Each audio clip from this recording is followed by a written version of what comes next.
O tema da conferência que me proponho abordar é um tema que hoje, digamos, está a expandir-se rapidamente por todo o mundo, como se houvesse uma busca disso, a espiritualidade. A espiritualidade, neste caso, dada a minha profissão, é inscrita no contexto da medicina. E escolhi como exemplo a medicina no seu aspecto do risco cardiovascular. Passemos então à abordagem deste tema, a espiritualidade e a medicina, o exemplo do risco cardiovascular.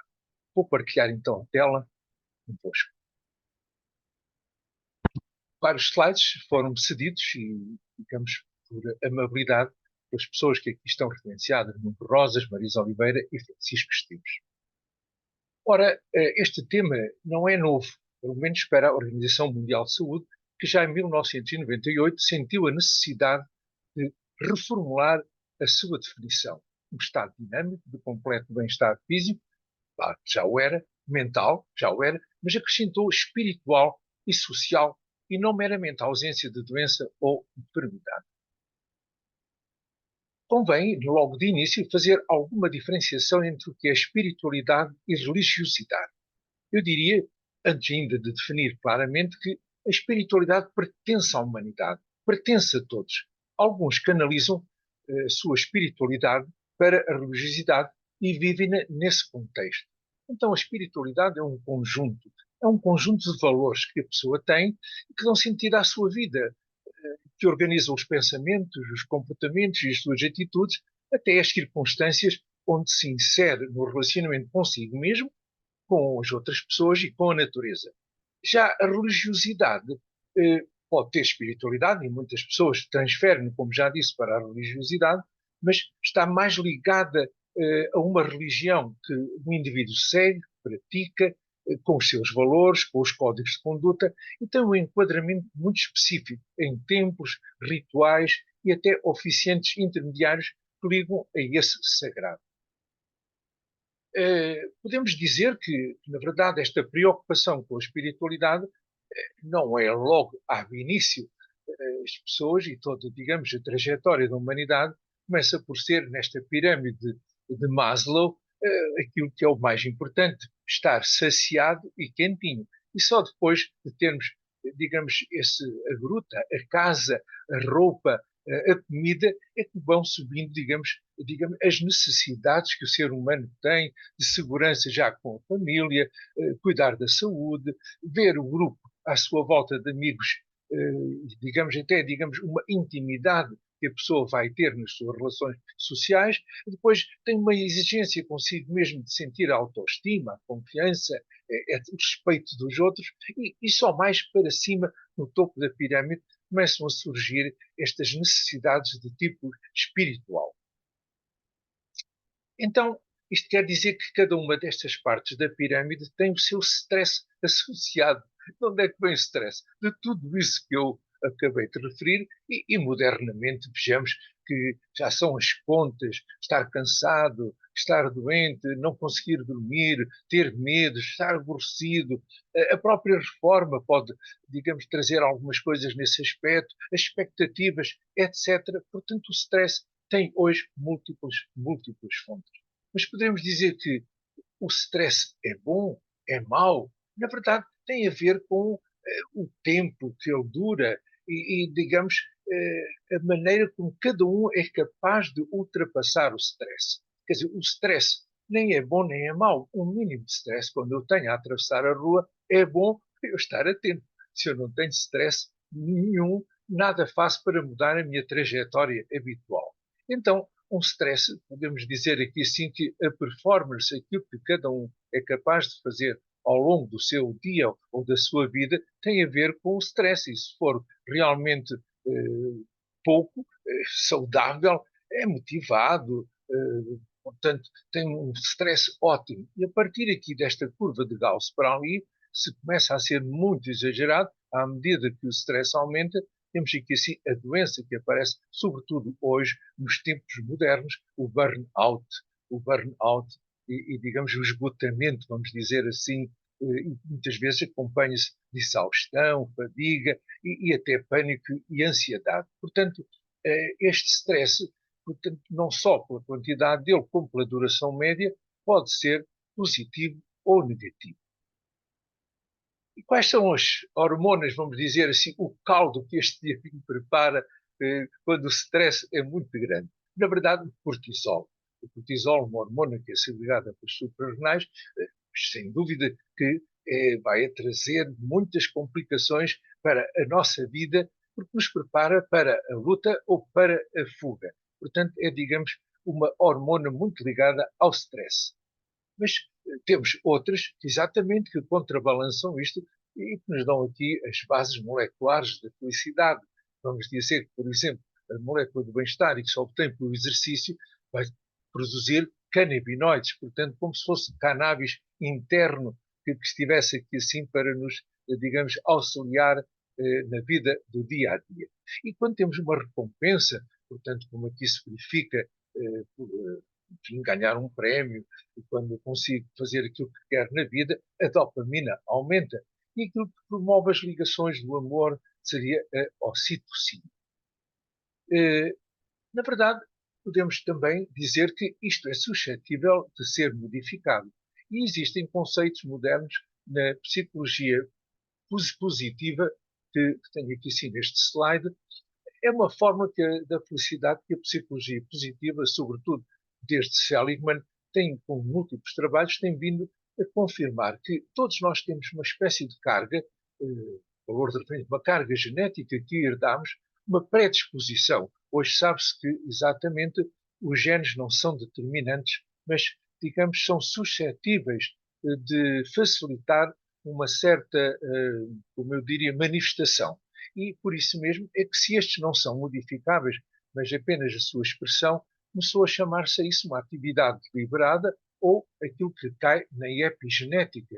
Portanto, a epigenética pode ser feita por uma psicoterapia, por uma mudança de estilo de vida e mesmo esta mudança consciente deliberada vai muitas vezes alterar as circunstâncias, umas que podemos mudar, outras que não podemos. E aqui sim eu escrevi nesta atividade deliberada que eu vou retomar é algo que começa por um mapa, o Maps do Google Maps, e este P tem 3 aspectos que irei elaborar. Fixem esta sigla porque facilita o trabalho futuro de relacionar tudo aquilo que está nesta conferência. Não é nada de novo. O que podemos mudar tem muito a ver com a nossa mente. Portanto, há uma interação biológica, até diria eu, psicobiológica, entre a mente e o corpo, para a cura, mas também para a nova ciência e que já vem trazida de toda a imageria que o xamanismo nos ensinou. Portanto, é possível, pela imaginação, pela força de vontade, alterar essa relação através da nossa mente. E isto tornou-se hoje quase, digamos, tão vulgar que revistas de divulgação científica falam nisto como esta, curar pelo pensamento, ou uma modificação da frase clássica de Descartes, eu penso, logo eu curo. E, claro, a religião, o mundo das religiões, uma revista de prestígio nesta área, fala mesmo nos caminhos da cura e fala na oração, na meditação, magnetismo, continua a acrescentar outras coisas e, curiosamente, até mesmo o exorcismo, é verdade, feito com algum ritual, pode levar a algumas mudanças de comportamento. No fundo, começou a trazer-se mesmo para a ciência este estudo de medicina e espiritualidade. Então, para pegar no tema da conferência que vos trago aqui, há alguma relação entre este stress, a doença psiquiátrica e risco ou doença cardiovascular? Portanto, o stress, a doença psiquiátrica. O que é que isso inclui no risco cardiovascular? Já iremos caracterizar melhor o que é isso do risco cardiovascular. E entre a espiritualidade e aquilo que precede esse risco cardiovascular. Vamos então começar pelo beabá desta conferência. O que é um risco cardiovascular? É algo que existe previamente a uma doença e que, se for, digamos, modificado, ela não se manifesta. Portanto, por exemplo, são, digamos, algumas doenças das artérias coronárias, por exemplo, que levam a patologias como a hipertensão, a angina de peito ao infarto agudo do miocárdio. E, portanto, se nós atuarmos no risco cardiovascular, vamos eliminar, digamos, aquilo que contribui para as doenças mencionadas acima. Há vários estudos clínicos. Um estudo longo do Interstroke e aqui chama a atenção para o stress que tem estado a falar e para a depressão. A depressão é uma entidade clínica pervasiva, desde digamos, uma reatividade de circunstâncias de vida até, digamos, algo mais biológico, como algumas depressões tipo bipolar, etc. Mas stress e depressão, que associam muitas vezes à ansiedade, chamamos mesmo muitas vezes síndromes angiodepressivos, isto foram 17% são responsáveis pelo risco associado a um AVC. Note-se que as doenças cardiovasculares são aquelas que mais levam a uma mortalidade no nosso país. 17%. Então, outros estudos clínicos fazem uma relação desta espiritualidade e da religiosidade com a pressão arterial. E o que é que se tem encontrado nesses estudos? Que há menores valores de pressão arterial para as pessoas que têm este pendor de praticar algo religioso ou mesmo algum comportamento mais ligado a uma espiritualidade, conforme eu já defini, e os níveis de marcadores inflamatórios baixam, a atividade simpática e até os níveis de cortisol, por aquilo que eu já falei. Portanto, há indícios, vamos dizer assim, há indícios de que vale a pena, digamos, estudar o tema e, eventualmente, praticar no dia a dia. Quais são, digamos, esse tipo de práticas que se encontram? Muitas vezes é a participação em cultos, é uma meditação que se faz mesmo sem ter ligação a nenhuma religião, é uma oração, não tem que seguir os cânones habituais de uma oração tal qual se encontra nos livros das religiões. Muitas vezes é uma religiosidade intrínseca que a pessoa ora entre si e si, até com uma espécie de altar que tem em casa. E estas práticas do dia a dia, muitas vezes, associam-se inversamente com menos stress, ansiedade, menores valores de pressão arterial e até dos marcadores de tipo inflamatório. Mas existem vários estudos clínicos e até com uma grande casuística. Este, por exemplo, o Nurses Health Study 2, que avaliou 44 mil mulheres que não eram hipertensas e chegaram à conclusão que esse tipo de mulheres frequentavam serviços religiosos, eram menos propensas a desenvolver pressão arterial. Interessante que a hipertensão arterial é uma doença de elevada prevalência e é o principal fator de risco para outras doenças cardiovasculares. Portanto, começa aqui algo, digamos, a surgir e com uma casuística bastante grande. Então, tanto a espiritualidade como a religiosidade foram associadas a menos sedentarismo, como se essas pessoas sentissem uma necessidade de se mexer mais e, na verdade, não têm necessidade de beber tanto e até de fumar tanto, que os dois são, de certo modo, dois produtos ansiolíticos de ação rápida, mas suscetíveis de criar alguma dependência. E o que é que isto deu? Este conjunto de prática de espiritualidade e de religiosidade. Os menores valores da pressão arterial, sobretudo da diastólica. É interessante. Menor risco de hipertensão arterial e melhor adesão terapêutica. Isto quer dizer que, portanto, é como se houvesse uma disciplina que leva a estes resultados. Outros estudos clínicos mostram também que há um bem-estar espiritual que está relacionado com menores níveis de pressão arterial. De novo, a pressão arterial aqui continua a ser o fator de risco mais citado, mas também, curiosamente, até a glicémia, os triglicéridos e o colesterol LDL. Curiosamente, aqui assim, algumas pessoas talvez mais obsessivas na sua prática religiosa, cumprindo horários, olhando para o relógio, recitando aquelas orações com aquele tempo, fazendo terços, 2, 3 terços por dia, essa obsessividade, nota-se que há uma maior probabilidade de hipertensão arterial que está associada a este tipo de orações, conforme eu já falei. Mas há uma menor probabilidade de hipertensão associada a variáveis de propósito e perdão. Portanto, se é a oração só de per si, e, digamos, levada obsessivamente a ser, digamos, rezada, na verdade a hipertensão arterial pode não ter grande, digamos, grande vantagem em fazer isso. Mas, valha-nos isso, se houver perdão, se houver um propósito de vida, a tensão arterial baixa, como disse nestes estudos.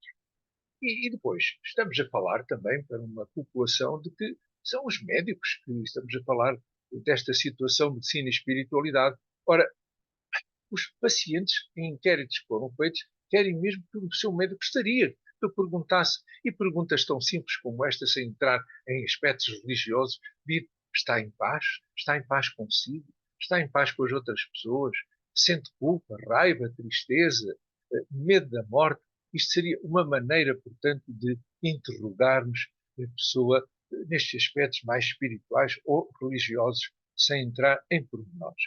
E, portanto, isso é só para chamar a atenção que é importante que os profissionais de saúde conheçam algo mais acerca de crenças, de aspectos culturais relacionados com a religião, com a espiritualidade e que deem valor quando um paciente nos refere esse aspecto que cultiva. Apoiar, incentivar, não dizer para fazer, faça isso, mas se a pessoa já faz, exatamente compreender a importância disso e realmente reconhecer. Queria trazer aqui um aspecto que poucas vezes é falado, e sobretudo para os idosos, que estão a sofrer de mais doenças, muitas vezes situações crónicas, situações de isolamento, ou mesmo situações onde este pendor para a religião é mais acentuado. Então, queria só chamar aqui a atenção para um ponto que muitas vezes eu tenho tido contacto, que é a espiritualidade no idoso. De certo modo, eu poderia definir aqui o que é uma oração. Uma oração pode ser definida como uma influência remota psíquica da própria pessoa sobre os seus sistemas biológicos e físicos.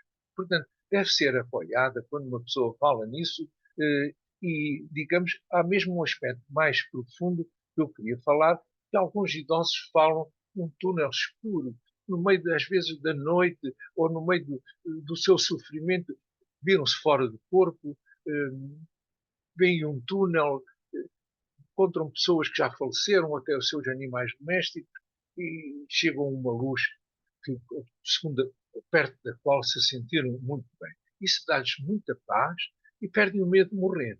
Eu não quero deixar aqui de referir que este quadro se refere a um quadro do Renascimento do século XV-XVI, onde Hieronymus Bosch pinta isto. Portanto, ou ele teria sofrido algo semelhante ao descrito, como aqui está, ou alguém lhe contou. Portanto, não é nada de novo, tem muito tempo, chama-se uma experiência de quase morte.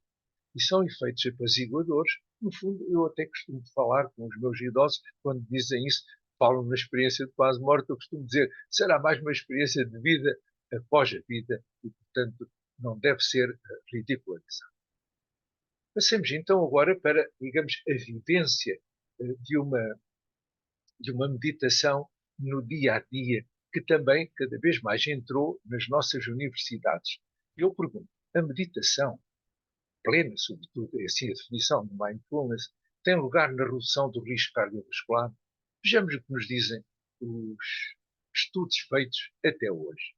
Temos, por exemplo, aqui assim, que o risco cardiovascular já definido muito por alto, enfim, a hipertensão, a obesidade, a diabetes, o tabagismo, alguma alimentação que irei referir mais em pormenor, porque não se trata apenas de falar de espiritualidade. A espiritualidade realmente é pervasiva à nossa vida do dia a dia, conforme eu defini, entre mim, entre mim e os outros, entre mim e a natureza, tem que também de referir algo que tem a ver com a nossa vida do dia a dia. Então, há estudos clínicos. O que é que nos dizem? De novo, chama a atenção para este conjunto terrível que é o stress e a depressão. Aqui, assim, aumentou, juntando os dois, são responsáveis por 33% do risco associado ao infarto agudo do miocárdio. Continuo a dizer que as doenças cardiovasculares são aquelas que mais mortalidade têm no nosso país e eu diria mesmo no mundo, superiores aos cancros, posso-vos garantir. E 33%, um terço do risco está associado ao infarto do miocárdio, de stress e depressão. Portanto, temos de ter atenção a tudo o que possa diminuir o stress e os estados depressivos, melhoram a nossa probabilidade de termos uma vida saudável.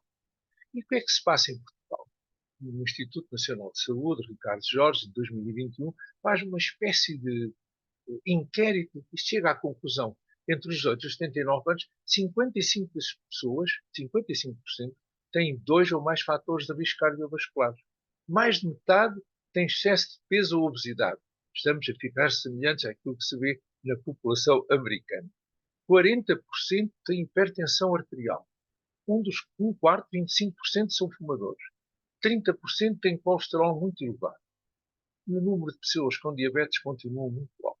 Quer dizer, não é uma notícia realmente boa para o nosso país. Quase podemos dizer que um terço das pessoas tem risco, no sentido geral. E, portanto, como diz aqui, 55% têm dois ou mais fatores de risco. Portanto, tudo o que podemos fazer para, digamos, prevenir, alertar a população portuguesa para fazer algo, e portanto estamos aqui a tratar então de espiritualidade, e uma maneira de possivelmente atuar a espiritualidade com resultados já verificados é exatamente a prática da meditação, e podemos juntar alguma prática, digamos, no dia a dia, conforme daqui a pouco eu também irei falar. Então, em pessoas que nunca tiveram nenhum evento cardiovascular, ou pessoas que já tenham eventos, mas que queiram evitar, eu criei aqui uma espécie de sigla que chama AD-HOC-TS. AD-HOC é aquilo que quer dizer é específico. Uma comissão AD-HOC é para tratar daquele assunto. E coloquei aqui assim, portanto, para não esquecer, para pessoas que queiram fazer um check-up, disse, como é que está o meu AD-HOC-TS? AD de ansiedade exagerada, D de diabetes, como é que está a minha hipertensão e o meu peso? E o colesterol? Fumo? Movimento? Faço exercício? Isto seria o mínimo que cada um deve perguntar. E para médicos, eu diria sempre ter esta sigla na mente para perguntar a qualquer paciente. As 4 magníficas, como eu lhes chamo, portanto, que recordam-se que há pouco eu falei naquilo que se pode ser modificado por cada um de nós, o tal MAPS, e pus um 3 no P. MAPS, no fundo, é para recordar aquilo que nos guia na vida. O Google Maps, por exemplo, movimento. E não é preciso mais por dia andar 10 a 15 minutos, um pouco à pressa, como se estivéssemos a fugir da chuva. Claro, ótimo seria fazer um exercício de 30 minutos, moderado, ginástica, alongamentos, etc. Ter cuidado com a alimentação, pobre em gorduras saturadas, reduzir o sal, portanto, não é bolas completamente de parte. Uma ou outra, de vez em quando, sabe bem. Reduzir o sal, sem dúvida. Os açúcares, eu diria, reduzir mesmo e, se possível, não açúcar refinado. E para tratar da ansiedade, alterar o pensamento, a emoção, diminuir. E podemos fazer isto no nosso trabalho, pausas regulares, levantarmos do local onde estamos sentados, ir ver até algo, paisagem na janela, criar tempos de lazer na agenda, porque se não estão na agenda, não entram na nossa vida do dia a dia. E a meditação, que irei falar mais em pormenor, porque é fácil, porque realmente há muitos estudos já feitos e que começa a ter interesse até para qualquer pessoa, não só para diminuir o risco cardiovascular que estou a tratar, mas para o bem-estar do dia. E claro, o último é o sono noturno, no mínimo de 6 a 8 horas, e para o sono noturno, muitas vezes temos que ter uma higiene do sono.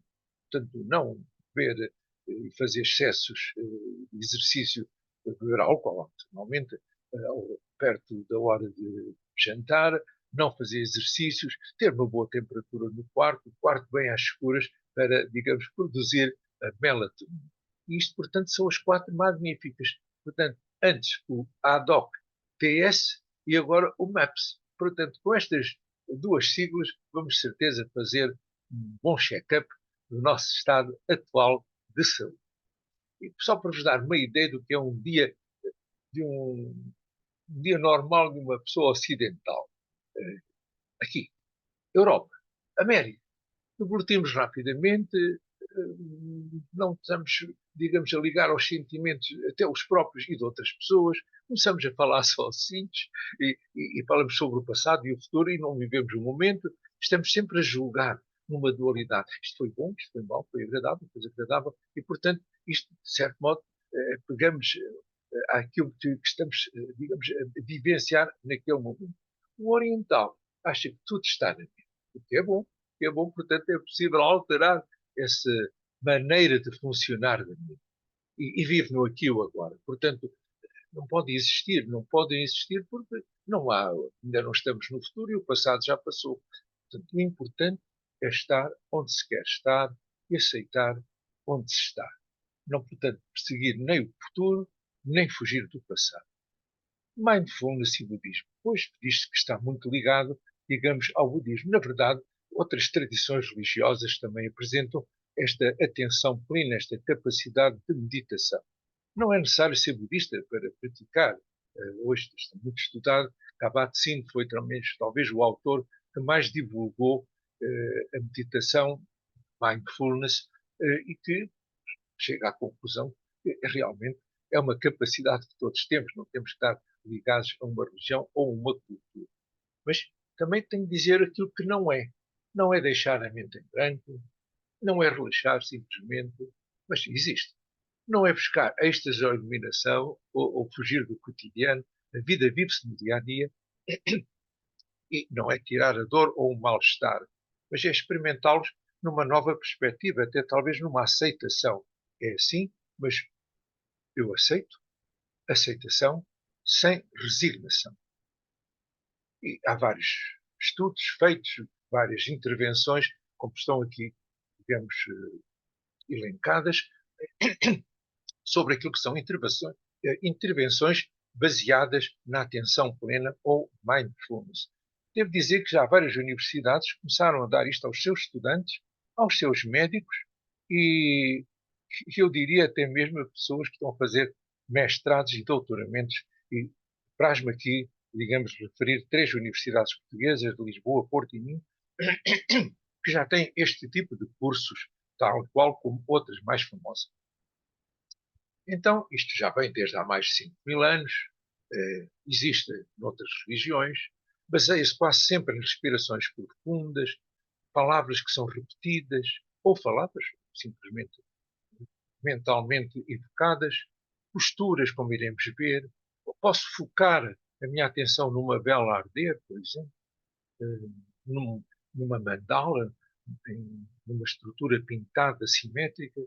Tudo isto para obter este estado de calma e que me leva a discernir sobre a natureza da realidade e mesmo interior e exterior.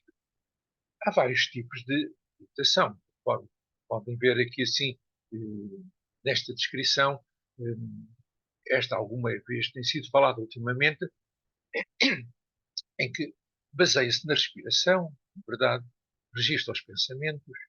Há uma zazen, que estamos sentados num banquinho pequenino, eh, temos realmente, sobretudo, a relacionar com os pensamentos que vêm, e esta de que eu estou a falar, que é abrangente, tem um pouquinho de todas. Os pensamentos aqui deixam-se fluir de forma livre e, portanto, ficamos numa atenção plena, que já irei falar em que consiste essa atenção plena. Há um trabalho que eu orientei, que as pessoas podem ler, que está livre no acesso da Universidade de Lisboa, da Faculdade de Medicina, intervenções, muitas, baseadas no mindfulness e aplicadas à prática médica. Este é o autor que mais divulgou este tipo de situação, como refere a própria meditação, Kabat-Zinn. Portanto, é uma experiência que não tem julgamento, não se critica, tudo aquilo que se está, digamos, a prestar atenção de uma forma intencional. E quais são as posturas que nós temos? Temos estas, claro, básicas, do asana, mas pode ser sentado, pode ser com as pernas mais cruzadas, menos cruzadas, sentado num banquinho ou até mesmo numa cadeira. E pode-se fazer, praticar em qualquer situação, como aqui estão, digamos, explicados. Calcular à volta de 20 minutos num local silencioso, inspirar profundamente pelo nariz, expirar lentamente pela boca e repetir 5 a 10 vezes. Isto é o mínimo para começar. Portanto, isto é, digamos, diria, uma mindfulness, uma atenção plena, mas apenas na respiração. É o começo, é o início. E depois deixar vir pensamentos. O que eu estou a sentir, o que eu estou a observar, os meus pensamentos que vêm, aceitação, deixar vir o que vem. sem crítica. Deixar simplesmente as sensações, eu sinto bem, sinto mal, como é que está o meu corpo, qual é a posição do meu corpo, está-me a doer ali, deixar ir. E se não conseguirmos deixar ir durante esses 20 minutos, voltar à respiração. É, digamos, a âncora para iniciar sempre a mindfulness. E há registros, há estudos feitos por ressonância magnética funcional que mostram que há, digamos, ativações de áreas muito ligadas, sobretudo às nossas emoções, ao bem-estar, a ínsula, o tálamo, o córtex cingulado, e veja-se a diferença de pessoas que praticam ou que não praticam, de certo modo, naquilo que é a não meditação ou a meditação. Aqueles que não meditam têm uma ativação muito maior destas áreas, aqueles que meditam têm uma ativação muito menor nestas áreas, como aqui estão. E há evidências científicas para isto, naturalmente.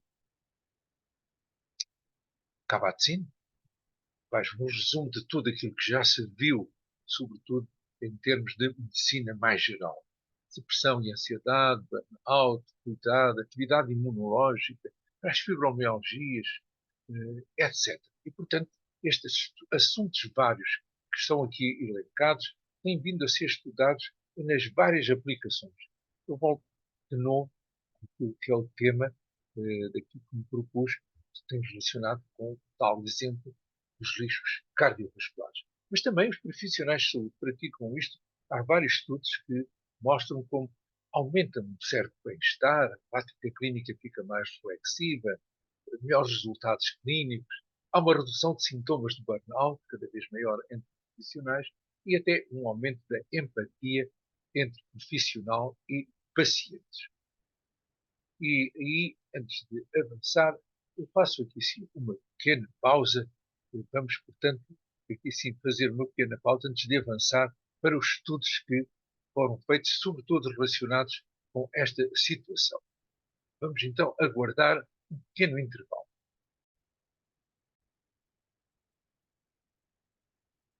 Então, cá estamos de novo, depois desta pequena pausa para aclarar a voz, e vamos retomar a apresentação. São apenas mais alguns slides para terminar esta apresentação sobre espiritualidade e o exemplo do risco cardiovascular, que pode ser exatamente tratado dentro do que é possível, dentro daquilo que eu tenho vindo a apresentar. Vamos então retomar a apresentação, vou partilhar a tela que tínhamos desde há pouco. Ficamos então neste slide em que trago aqui uma evidência, digamos, que a própria Associação Americana do Coração traz. E eles são muito críticos e, portanto, já podem ver por aquilo que está aqui escrito, são muito críticos na apreciação de algo que não tenha evidências fortes. Diz, em geral, os estudos de meditação sugerem um possível benefício no risco cardiovascular. Portanto, há uma sugestão, dizem possível, vejam como eles são, digamos, cuidadosos. No entanto, dizem isso mesmo. Mais, sugere ainda que a meditação seja considerada um complemento na redução do risco cardiovascular por aqueles que a podem usar ou que a querem usar. E, curiosamente, um comentador deste, desta evidência que esta associação trouxe diz mesmo assim: contudo, nós temos que responder às questões que os nossos pacientes nos trazem e perguntam-nos, então, acha que a meditação poderia ajudar? E ele diz mesmo assim: algumas vezes mesmo com dados imperfeitos e muitas vezes com apenas alguma evidência, com uma evidência parcial. Portanto, mal não faz. E, portanto, é a própria associação que recomenda que sim, para aqueles que querem fazer isso, sem dúvida. Na verdade, eu lembro-me aqui também de uma frase de Carl Sagan que dizia que a ausência de evidência não é evidência de ausência. Portanto, algo há, só que talvez não tenha atingido aquele valor que nós consideramos estatisticamente significativa de P menor que 0,05 para termos a certeza que não é devido ao acaso. Não é. Há muitos dados que dizem que não é, só que a evidência ainda não é robusta. Mas e para idosos, que é exatamente aqueles que vêm mais a sofrer de tudo aquilo que estamos aqui a tratar, qual é, digamos, o valor, a efetividade, a segurança do uso da meditação mindfulness para o tratamento de doenças cardiovasculares numa população adulta e idosa? Ora, este Instituto da Saúde, em 2019, faz uma revisão sistemática sobre os efeitos da meditação mindfulness no tratamento das doenças cardiovasculares na população adulta e idosa. Foram identificados vários artigos, 10 revisões sistemáticas. Quais foram as conclusões?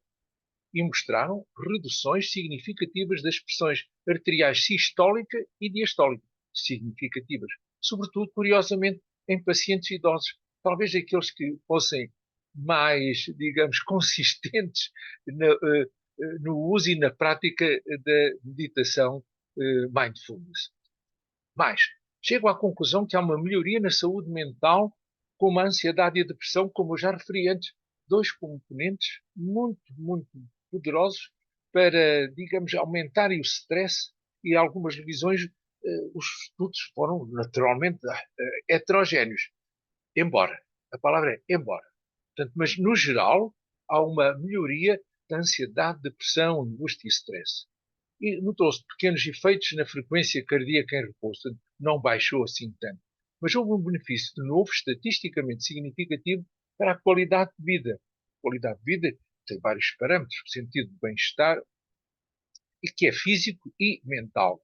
E a taxa de sobrevida foi maior no grupo da meditação quando comparada ao grupo sem tratamento. Portanto, vale a pena reter estes aspectos. Uma outra tese de mestrado, feita exatamente sobre este tema, os efeitos da meditação nos aspectos fisiológicos e mentais, em indivíduos com doenças cardiovasculares, estes já, portanto, com doença, já não estamos aqui a ligar ao risco, os resultados apoiam efeitos positivos na pressão arterial sistólica, mas não na diastólica.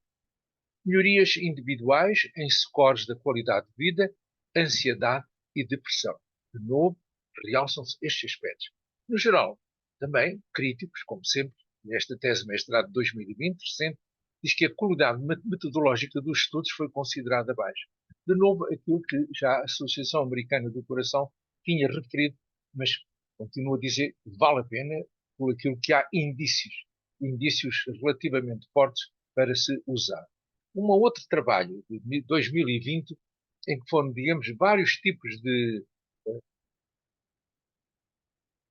meditação, ou melhor, intervenções baseadas na meditação mindfulness para adultos de novo, este já também com doença, e de novo uma revisão sistemática.